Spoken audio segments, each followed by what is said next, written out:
इतने कन्फ्लिक्ट हो गए हैं, हर छोटी छोटी बात कोर्ट में जा रही है। इवन कोर्ट जो है आपके बेडरूम तक में चली गई है। और जितना कन्फ्लिक्ट होगा उतना ही वो देश कभी तरक्की नहीं कर सकता। नेतृत्व की बात बहुत दूर है।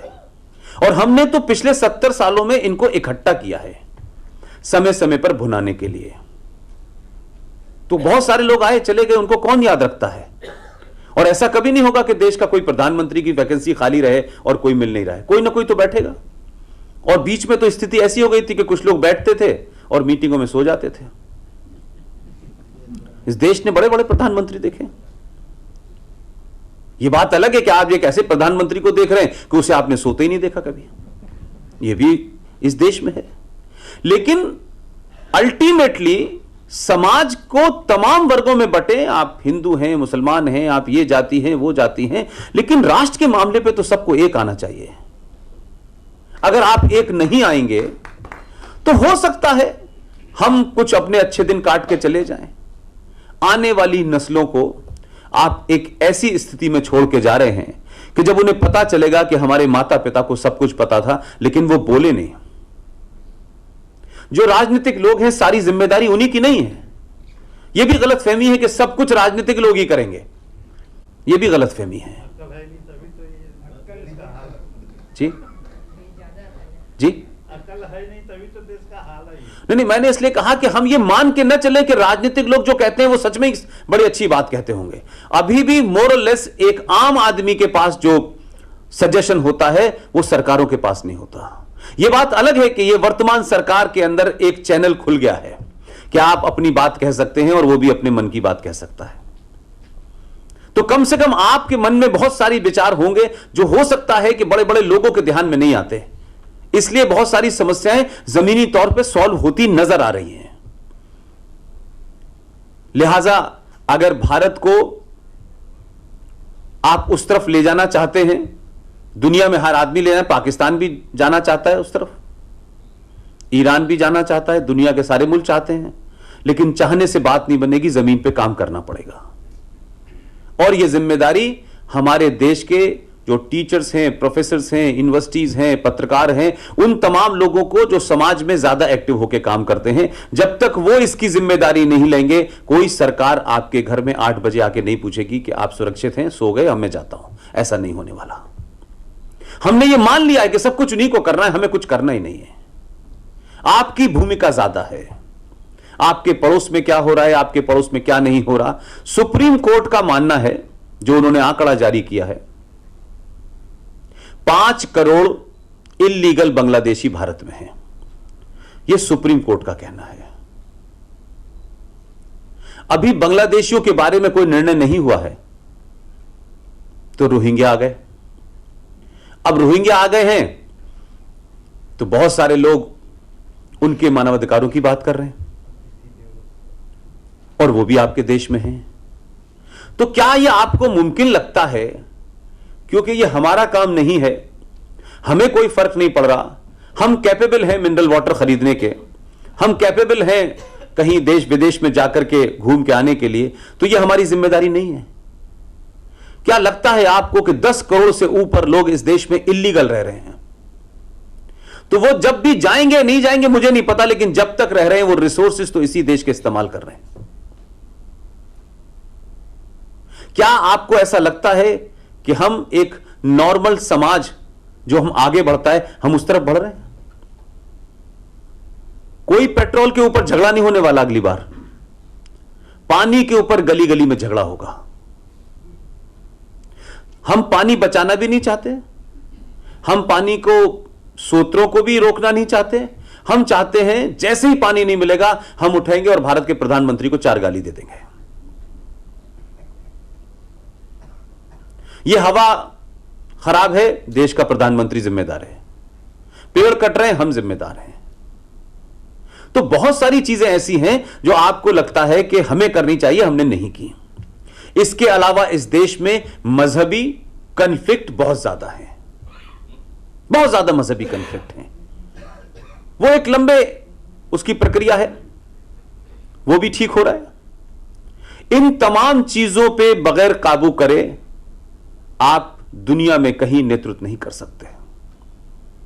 जो जो भी दुनिया में ऐसे मुल्क हैं, उनके बॉर्डर सेफ हैं, उनका बॉर्डर में रोज प्रॉब्लम नहीं होती है, उनके अंदर प्रॉब्लम नहीं होती है, और अगर होती है तो पूरी ताकत के साथ वो उसको समाप्त कर देते हैं। इसलिए 9/11 की घटना के बाद अमेरिका में दोबारा किसी ने सोचा नहीं, लेकिन हमारे यहां पिछले 20 साल से मैं देख रहा हूं, दिल्ली के अंदर, हाई कोर्ट के अंदर, मेरठ में, गाजियाबाद में, पटना में, कोयंबटूर में, कोई देश में ऐसी जगह नहीं है जहां बम धमाका ना हुआ हो। और ये बम धमाका जिन कारणों से हो रहा था लोग जानते थे, लेकिन उसको सॉल्व नहीं करना चाहते थे। ये बम धमाके बंद हो गए कुछ दिन से। 5.5 साल से। ये आप सही कह रहे हैं।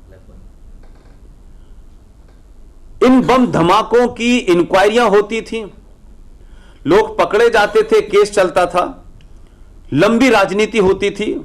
लेकिन मुझे ताज्जुब उस वक्त लगता है जब कोयंबटूर बम धमाकों में उसका जो मास्टरमाइंड था उस पे मुकदमा चला, केस भी एक्सेप्ट हो गया, वो जेल में रहे। लेकिन सेकुलरिज्म की पराकाष्ठा देखिए इस देश के अंदर, कि केरला की असेंबली में मुस्लिम लीग और लेफ्ट और कांग्रेस ने मिलकर उस कोयंबटूर बम धमाकों का जो मास्टरमाइंड था, जिसमें 56 लोग मारे गए थे, उसके लिए आपने प्रस्ताव पारित किया कि उन्हें छोड़ के माफ कर देना चाहिए। अगर आप क्राइम के प्रति इतने अपोलोजिस्टिक होंगे तो फिर मैं नहीं मानता कि भारत कभी मजबूत हो सकता है।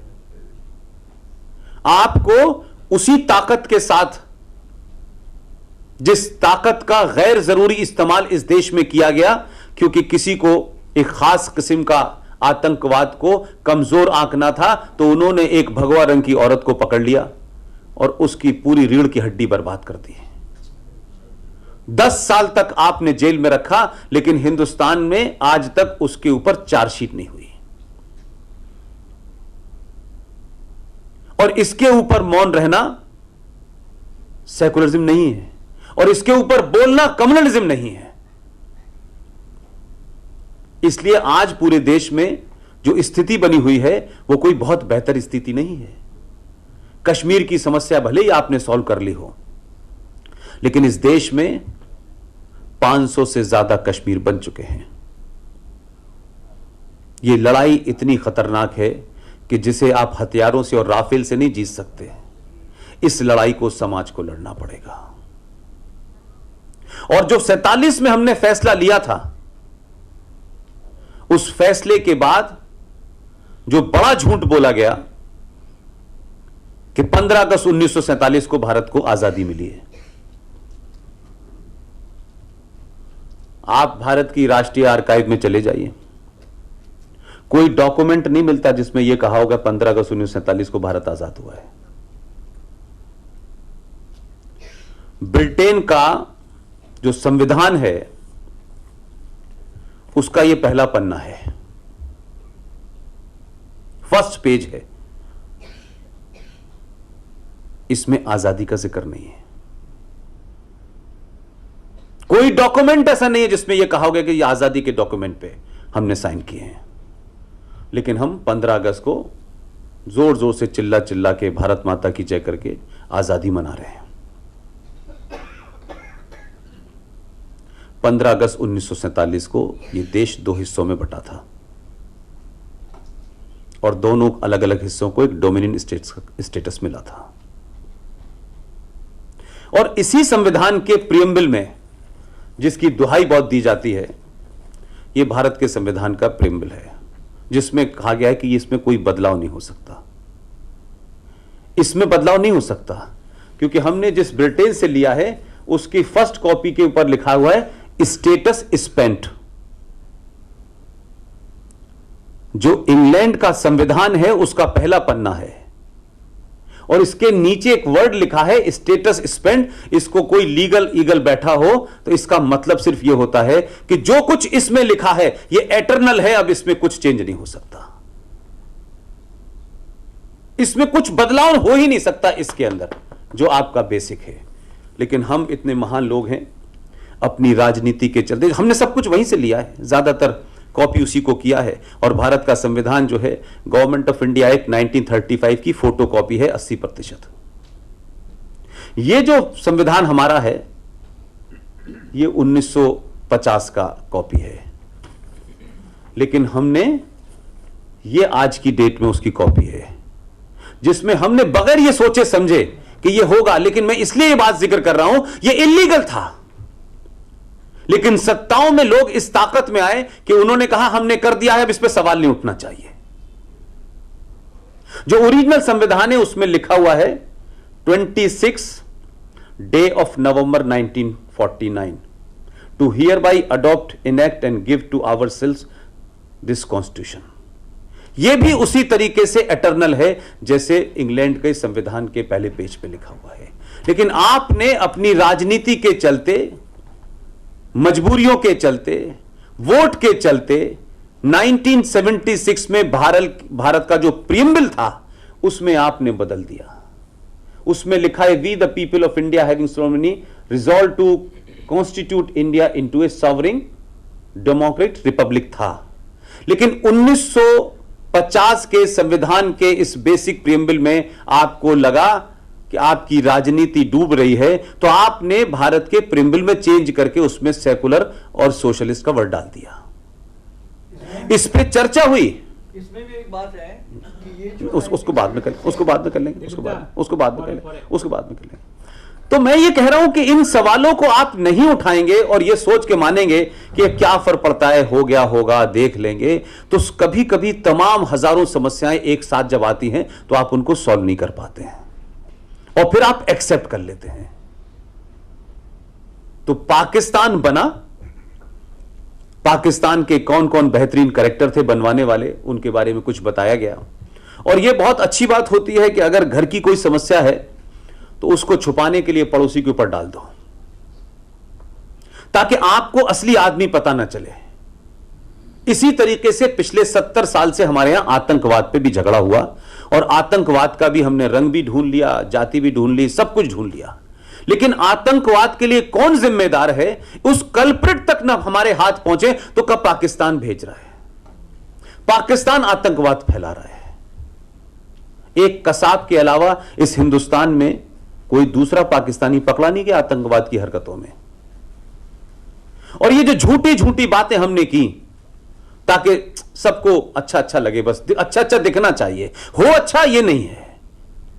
अच्छा वो होता है जो हर परिस्थिति में खड़ा रहता है और बगैर किसी इस बात के कि कोई नाराज होगा, कोई खुश होगा, सच बात मानता है और सही दबाव को एक्सेप्ट करता है, वही सच्चा होता है, वही लंबा चलता है। ये कुछ शब्दों से हम सब साथ साथ हैं, हमने ये किया, ये बड़ी कॉस्मेटिक बातें होती हैं जो अब समाप्त हो रही हैं और धीरे धीरे लोगों के चेहरे से उतर रही हैं। आपने जिस पाकिस्तान को बनाया वो पाकिस्तान के बारे में भी हमारे देश में बड़े कंफ्यूजन है। और ये बात में खासतौर से हमारे एक साथी हैं पवन, उन्होंने कहा कि आप पाकिस्तान के बारे में जरूर बोलिए क्योंकि 12 साल में वहां रहा हूं। हमारे यहां एवरेज जो आदमी है वो पाकिस्तान के बारे में कुछ नहीं जानता और उसको लगता है कि भारत के अखबार जो लिख देते हैं वही सत्य है। उसका पूरा कॉन्स्टिट्यूशन क्या है, उनका पूरा फ्रेमवर्क क्या है, वहां कल्चर क्या है, वहां कंट्राडिक्शंस क्या हैं, भारत से उनका क्या मामला है, यह हम इसलिए लिखना नहीं चाहते कि हमारे यहां एक बड़ा वर्ग जो मैंने पिछले 12 साल के जीवन में देखा, वो यहां से जाता है, लाहौर की फूड स्ट्रीट पे अच्छा सा खाना खाता है, लौट के आके बताता है पाकिस्तानी बड़े अच्छे होते हैं यार, क्या बढ़िया कबाब बनाते हैं। यानी किसी देश की राजनीति को, समाज को समझने के लिए कबाब जरूरी है और उससे हम उनकी पॉलिटिकल सोच, सोशल कंट्राडिक्शन, उसके बारे में बात कभी नहीं करते। उर्दू हमें आती नहीं है पढ़ना और इंग्लिश में बात हम करते नहीं। पाकिस्तान का जो कंपोजिशन है, अगर जिस दिन इस देश को समझ में आ जाएगा तो ये जो हमारे पूरा मुल्क जो है पाकिस्तान सेंट्रिक हो गया है। पाकिस्तान, हर आदमी से पूछ लीजिए, उसे चाइना से कम डर लगता है, पाकिस्तान से ज्यादा लगता है। हर छोटी छोटी बात में पाकिस्तान का जिक्र। और छोटी सी जीत को पा ऐसा लगता है जैसे हमने पता नहीं क्या जीत लिया। कभी कभी मुझ जैसे आदमी को ऐसा लगता है कि हम इतने बौने हो चुके हैं, हम अपने सोच में भी इतने छोटे हो गए हैं कि हम किससे अपने तुलना कर रहे हैं। जिनसे तुलना करना भी मेरे लिए शर्म की बात है, उससे पूरा देश तुलना करता है अपनी, हर मामले में। क्योंकि हमें अपने स्तर से आकर के किसी ने अपने स्तर पर लाके खड़ा कर दिया है और हम उससे बराबरी की बात करके लड़ रहे हैं। पूरे पाकिस्तान में 272 सीटें हैं नेशनल असेंबली की जिस पे चुनाव होता है, 70 सीटें रिजर्व हैं, जिसमें से 60 सीटें खवातीनों यानी महिलाओं के लिए रिजर्व हैं और 10 सीटें रिलीजियस माइनॉरिटी के लिए हैं। लेकिन उसके कंपोजिशन को आप देखेंगे तो आपको लग जाएगा कि पाकिस्तान ऐसा क्यों है। बोर तो नहीं हो रहे सुधीर भाई? अरे क्या बात है। Enjoying. कि जो 272 सीटें हैं और पाकिस्तान में सिर्फ 4 राज्य हैं। आपके यहां कितने हैं? ध्यान रखिएगा कि एक अभी हाल में ही यूनियन टेरिटरी हुआ है, तो आपके 28 राज्य हैं और एक राज्य है जिसमें मैं पैदा हुआ हूं। उस राज्य की टोटल पॉपुलेशन कितनी है? 20 करोड़। 20 करोड़ है। पूरे पाकिस्तान की टोटल पॉपुलेशन 19.5 करोड़ है। उस पे आर्मी भी है, उस पे ISI भी है, उस पे टैंक भी है। हमारा योगी तो बगैर उसके ही काम चला रहा है। उतनी पॉपुलेशन है, उतनी ज्यादा कंट्राडिक्शंस हैं। एक राज्य, और उस पाकिस्तान में जो 4 सूबे हैं उसमें सबसे बड़ा राज्य है पंजाब। अब क्योंकि आजादी या भारत का विभाजन ना तो खैबर पख्तूनख्वा का हुआ, ना सिंध का हुआ, ना बलूचिस्तान का हुआ, वो तो पहले से उस तरफ बसते थे। जो भी कुछ हुआ वो पंजाब का डिवीजन हुआ। तो पंजाबियों ने पाकिस्तान के पहली फुर्सत में क्या किया कि जैसे ही नेशनल असेंबली फॉर्म हुई और कराची हेडक्वार्टर में पहला इजलास हुआ उसका, तो पूरी ताकत के साथ उन्होंने कहा हमने मुल्क दिलाया है। तो वहां की नेशनल असेंबली के अंदर 272 सीटें जिस पे चुनाव होता है उसमें 148 सीटें पंजाब की हैं। वहां की सत्ता व्यवस्था, आर्मी, ISI, जितने भी बड़े संस्थान हैं सब में पंजाबी डोमिनेशन है। और जब ये अलग बना तो ये जब यहां से गए बहुत सारे लोगों को लगा तो उन्होंने कहा कि भाई हुकूमत पे सबसे ज्यादा पढ़ी लिखी कम्युनिटी बैठी हुई थी, सबसे ज्यादा पढ़े लिखे लोग थे। तो वहां इस बात की चर्चा चली कि हमने मुल्क क्या क्लर्क बनने के लिए बनाया था? क्योंकि उस सिस्टम पे जो लोग बैठे थे वो मुसलमानों के अंदर, इस्लाम के अंदर एक सेक्ट है जिसको कहते हैं अहमदिया सेक्ट, जिनका सिर्फ इतना ही बिलीव है कि कुरान या इस्लाम ये कहता है कि मोहम्मद साहब वाज द लास्ट पैगंबर। उनका कहना है कि पैगंबर आते रहेंगे। इतना ही उनके बिलीफ में डिफरेंस है और कोई नहीं, बाकी सारे काम वो करते हैं। आपने क्या किया कि सारे के सारे अहमदियास को उस पदों से हटाया और बहुत दिन आप बर्दाश्त नहीं कर पाए और फिर उसके बाद आपने पाकिस्तान के संविधान में एक संशोधन किया और कहा कि जितने अहमदिया हैं ये सब नॉन मुस्लिम हैं। और वो उसमें से एक बात अलग है कि एक अहमदिया बड़े सिंगर को, जिसको वहां परेशानी बहुत थी क्योंकि उनका मारना वहां बड़ा जायज माना जाता है, वो आपके मुल्क में आया और आपके मुल्क के आदमी से उसने नागरिकता मांगी और उसको नागरिकता दे दी गई है। उसका नाम है अदनान शामी। उसी पाकिस्तान में एक शख्स जिसने कोई बड़ा काम किया, उस मुल्क के हिसाब से बहुत बड़ा काम था, और उनको एक यूरोपियन के साथ मिलकर फिजिक्स में नोबेल प्राइज मिला। उस वक्त हम 5th या 6th क्लास में पढ़ा करते थे और वो अलीगढ़ यूनिवर्सिटी आए हुए थे, तो हम तो नोबेल प्राइज क्या होता है ये जानते नहीं थे। तो हमारे वालिद साहब की वजह से मेरा उनसे मुलाकात हुई। और आज मैं 12-13 साल की नौकरी करके वहां से वापस आ गया। उस मुल्क ने कुछ किया हो न किया हो, लेकिन एक आदमी को ज्वाइंट नोबेल पुरस्कार पहला और आखिरी मिला।